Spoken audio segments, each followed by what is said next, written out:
আসসালামু আলাইকুম প্রিয় শিক্ষার্থীরা, কোয়ান্টাম মেকানিক্সের আজকের এই ক্লাসে তোমাদেরকে স্বাগতম। আজকের ক্লাসে আমরা এমন একটা প্রশ্ন পড়ব যেটা বারবার বিগত সালগুলোতে আসছে।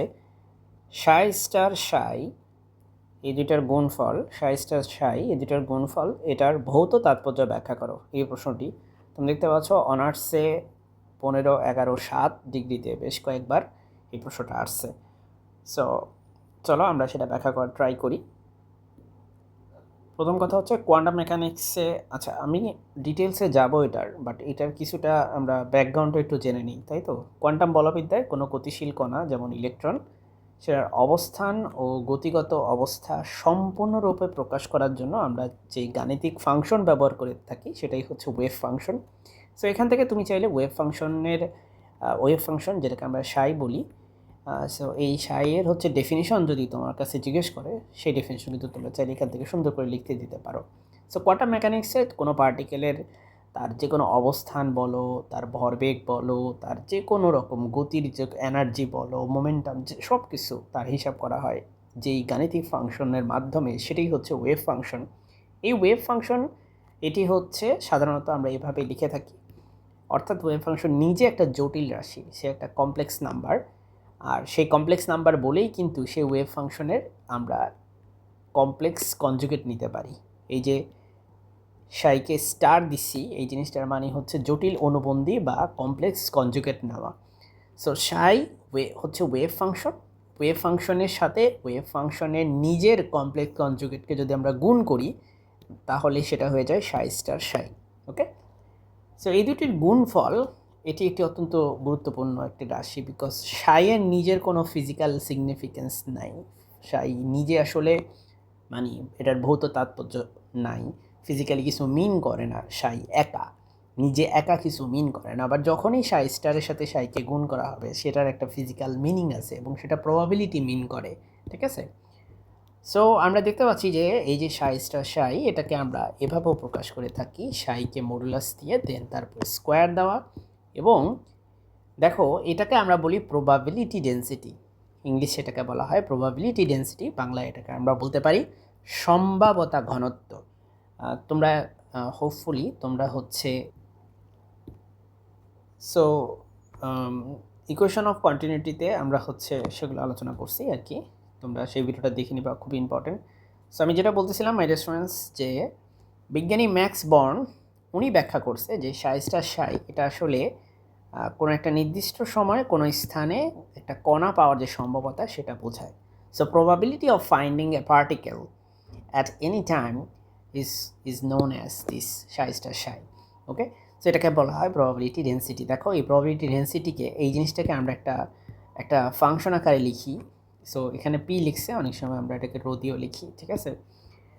সো এখন কণার উপস্থিতি বা অবস্থান নির্ণয় করার ক্ষেত্রে কোনো স্থানে সাই স্টার সাইয়ের মান যত বেশি হবে, সাই স্টার ইন্টু সাইয়ের মান যত বেশি হবে, সেই স্থানে ওই কণাটি পাওয়ার সম্ভাবনা তত বেড়ে যাবে। বুঝতে পারছো তাহলে কতটা সিগনিফিক্যান্ট এটা ফিজিক্যালি? বিপরীতভাবে এটার মান যদি কম হয়, তাহলে সেখানে সেই কণার পাওয়ার সম্ভাবনা কমে যাবে। আর যদি কোনো নির্দিষ্ট বিন্দুতে এটা হচ্ছে 0 হয়, তাহলে বুঝতে হবে সেইখানে সেই কণাটি পাওয়ার সম্ভাবনা, উপস্থিত থাকার সম্ভাবনা হচ্ছে 0। ঠিক আছে? সো তুমি এভাবে সুন্দর করে সাজিয়ে লিখবা। এরপরে কোনো একটা ক্ষুদ্র আয়তনে কণা পাওয়ার সম্ভাবনা ত্রিমাত্রিক স্থানে দাঁড়াও আমি কালারটা একটু চেঞ্জ করি। ওকে, ত্রিমাত্রিক স্থানে কোনো বিন্দুর চারদিকে একটি ক্ষুদ্র আয়তন, আমরা যদি খুবই ইনফিনিটেসিমালি একটা ভলিউম নিই, অর্থাৎ অতি ক্ষুদ্র একটা ভলিউম নিই, যে ভলিউমটা হচ্ছে dx into dy into dz, এরকম একটা ভলিউম নিছি, এবং ওই ক্ষুদ্র আয়তনের মধ্যে, ওই অতি ক্ষুদ্র আয়তনের মধ্যে কণাটিকে পাওয়ার সম্ভাবনা চাইলে তুমি বের করতে পারো এই সাইজটা সাই দিয়ে, ঠিক আছে? সো এভাবেও এক্সপ্লেন করতে পারো জিনিসটাকে। এরপরে নর্মালাইজেশন করতে সাইজটা সাই খুব ইম্পর্ট্যান্ট একটা রোল প্লে করে। এখানে লেখা আছে স্বাভাবিকীকরণ, বাট ইংলিশে আমরা বলি নর্মালাইজেশন বা নর্মায়ন বলতে পারো বাংলায় তুমি, ঠিক আছে? নর্মায়ন। সো নর্মালাইজেশনের ক্ষেত্রে দেখো এই যে সাই স্টার আর সাই, এই দুইটার যদি কোনো একটা ক্ষুদ্র একটা ভলিউমের মধ্যে দেখো যে -ইনফিনিটি থেকে +ইনফিনিটি, অর্থাৎ পুরা স্পেস যদি তুমি নাও, -ইনফিনিটি থেকে +ইনফিনিটি ফুল স্পেসের মধ্যে যদি দেখো, তাহলে কণাকে পাওয়ার সম্ভাবনা সর্বোচ্চ 1, ঠিক আছে? মানে 100%। পুরো স্পেসের মধ্যে যদি তুমি নাও তাহলে তো কণা পাওয়ার সম্ভাবনা 1ই হবে, তাই না? যেহেতু কণাটি মহাবিশ্বের বা গতিশীল সীমার মধ্যে যে কোনো স্থানে অবশ্যই বিদ্যমান থাকবে, তাই সমগ্র স্থান বা টোটাল স্পেসে কণাটি পাওয়ার সম্ভাবনা কিন্তু 1 বা 100%ই হবে। সো নর্মালাইজেশন কন্ডিশন, আমরা নর্মালাইজেশন কন্ডিশন দিয়ে কিন্তু বেশ কিছু ম্যাথ করছি, তোমরা হোপফুলি সেগুলোও করতেছো বা করবা।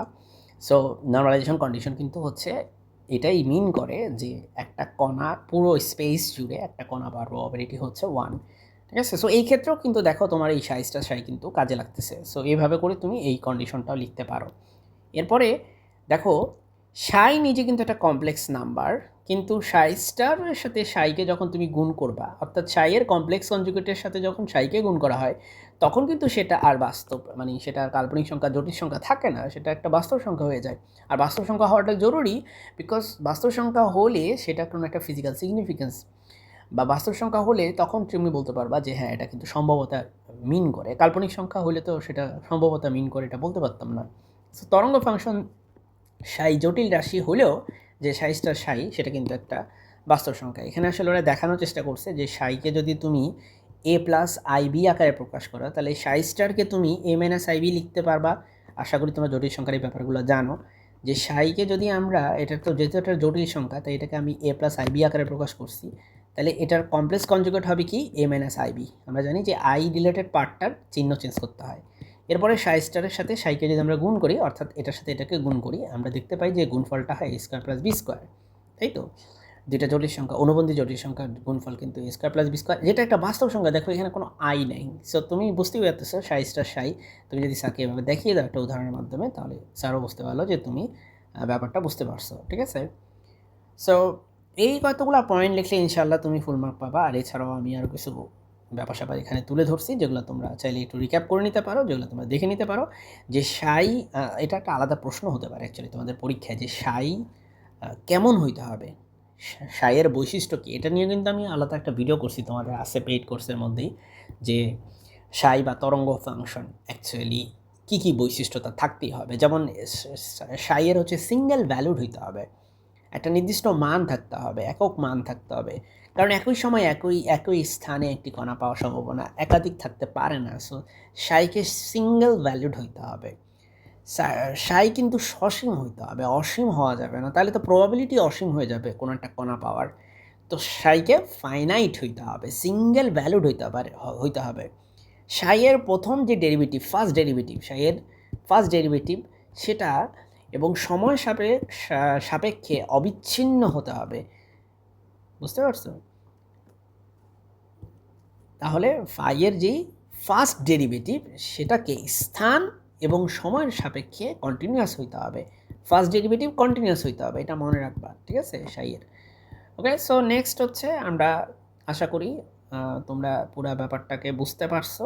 এখন তোমাদেরকে একবার জাস্ট দেখার জন্য আমি দিয়ে দিচ্ছি, তোমরা চাইলে এখান থেকে নোট করতে পারো বা এভাবে যদি পরীক্ষা লেখো ইনশাল্লাহ ফুল মার্ক পাবা।